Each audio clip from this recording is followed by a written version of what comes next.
Hello, it's nice to see you again. Today, we're filming the 37th episode of our BoTV video series. Up until last time, I explained up to Workshop 3 of the Transition to Adulthood Plan. Today, I will be explaining the table for analyzing the current situation in Workshop 4. As you can see here, this is the Workshop 4 form.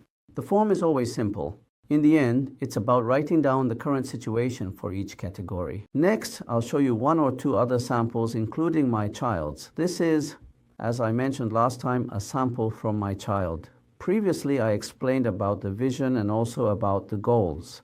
Okay, today I'm going to explain the current situation analysis. But actually, this table is already completed, so I used the worksheet, but this is the final plan, so the table is not included here. This is the final version. So if you look here, the first priority is set as friend and social skills, and the second is employment. This is the final plan, which includes specific action plans for how each area will be implemented. So today there isn't much to explain about my child in relation to this table, and I'll talk about my child when I introduce the final concrete action strategies later. So I'll show you some other samples first. Before showing you the samples, there's a template we use to analyze our child's current situation. As you can see here behind me, this is what we call the life skills template. And if you look here, you'll see that the first category is self-care. So I've listed out all the categories under self-care. If you look at these categories, there's toileting, which is related to using the bathroom, and for girls, whether they can manage menstruation and also brushing teeth. Next, there's the area of washing, like washing your face and taking a shower. Then there's the area of putting on and taking off clothes, and also whether they can take off and put on shoes properly, and if they can choose the right shoes for the season. After that, there's the area of eating by themselves. I've listed all these specific things in the table like this. Without a table like this, it's hard to think things through on your own. So if you use a table like this, you can write down your child's current status in each category. In my case, under the current section, I wrote down what percentage my child was able to achieve in each area, expressing the current situation as a percentage. And there are some areas that are difficult to do well, while others can be achieved with just a little effort. So when you look at the goals, some of them can be set at 100%, while others might be set at 70% or 80%. By using this table in this way, you can analyze the current situation and also figure out how to achieve these goals. So this table is especially helpful for analyzing the current situation in the life skills area, particularly in the self-care domain. Here we have self-care, but if you go to the next menu, there is also an area for organizing. So if you look here as well, there are things like making and folding the bed sheets, organizing the room, organizing clothes, and then things like turning the lights on when you need them and off when you don't. Next, there are tasks like tidying up the table and doing the dishes, then taking out the garbage. After that, cleaning, wiping the windows, various other tasks that need to be done in the home area are all listed here as well. For each of these, it will be helpful to write down your child's current status and what level you want to aim for in the future. There are other areas as well. This is called Others, and although I'm not sure if you can see the chart right now, here you can see things like the medication safety area, whether they can take medicine on their own, whether they can express when they're sick, whether they can call 911 in an emergency, and various other things like that. There are also things like transportation, how they use public transit, and these have all been listed as well. Since it would be difficult for us to read out this entire chart, I will upload these various tables in the video description. So if you need them, you can download and make use of them. And here, under cooking, you can see a list of dishes they can make, how to plan meals, whether they can do the planning themselves, and how they manage their budget. Things like that are written here. There are also sections on driving and shopping. This table is for recording the current status in these areas, which aspects to focus on as goals and what to aim to achieve. This is a table that might be needed when budgeting for our child. So if you look at the end here, we've written down how we're going to do life skills training for our child. Looking at the priorities for the cooking part, we noted that we should expand the range of recipes For household chores, we've listed things like doing the dishes, doing the laundry, taking out the garbage, and recycling. These are things we want to try together. We also thought that budgeting wouldn't be easy, so we've put that as a lower priority for now. As for driving, we set it as a goal, but at the time, it was hard to judge whether it would really be possible.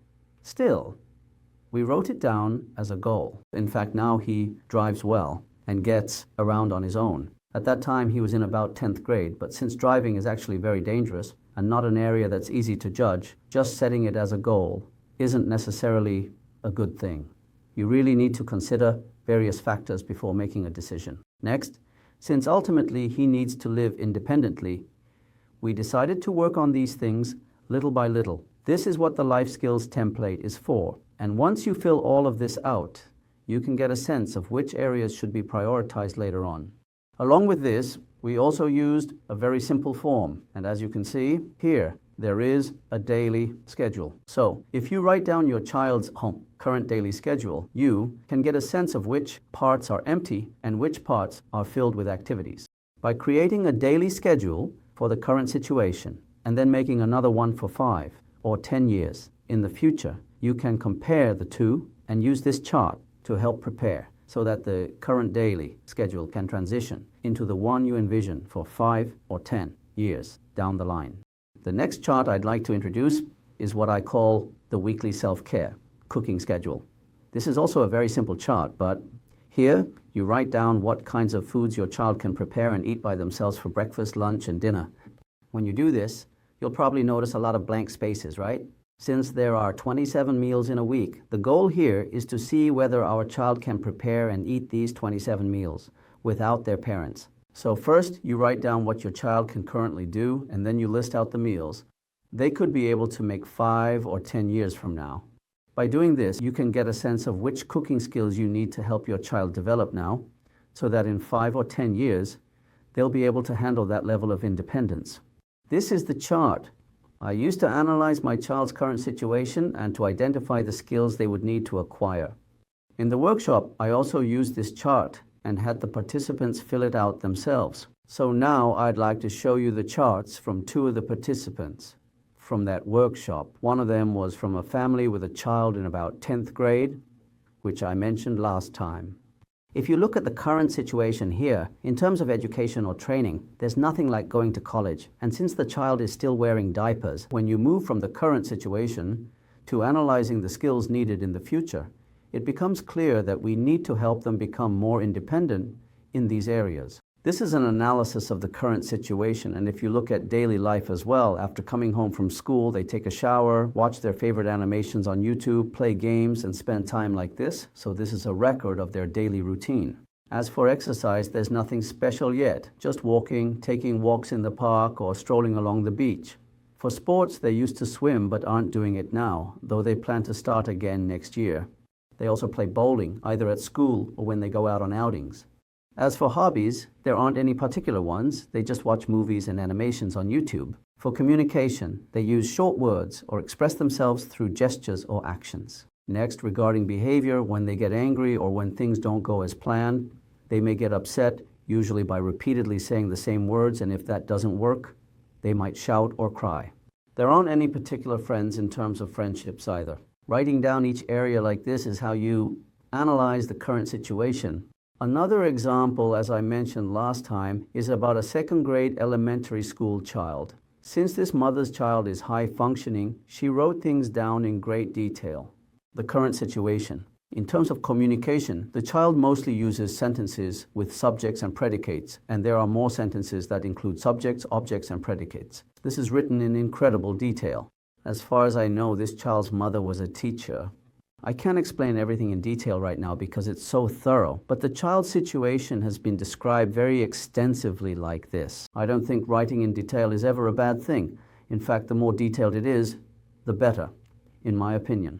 Among all that, if you later need to analyze or focus on a particular area for improvement, you can just extract it from here. So I think it's best to write down as much as possible. For example, here it says that at school, when the child is bored or wants attention, or when they want something, they make strange noises. These kinds of things are noted as issues. And in the section about managing health and condition, it says that the child doesn't drink much water and instead consumes orange juice or fruit juice as food. This form isn't exactly the same as the one I provided. This person added sections as needed and wrote down the current situation like this. Also, in the behavior section, there are many different issues listed. It seems that this person has mainly analyzed the current situation, focusing on the areas that need improvement. One thing I would like to add is that it would be good to write down a lot of positive points here as well. Things like strengths. So, since these things are strengths and positive aspects in the current situation, it would be good to further develop them later and connect them to the child's career or similar areas. I hope we don't focus only on the problems. If you look here for sports, there are a lot of good points written down, like riding a two-wheeled bicycle, hanging from a horizontal bar, doing somersaults, and using the parallel bars alone. These are the things you can make use of later on. Since the child is good at these kinds of hobbies, it would be good to further develop them. This is how you can use this information. Today I explained a bit about analyzing the current situation like this. Next time, we will have a session explaining how to acquire the necessary competencies for Workshop 5. Thank you for watching until now.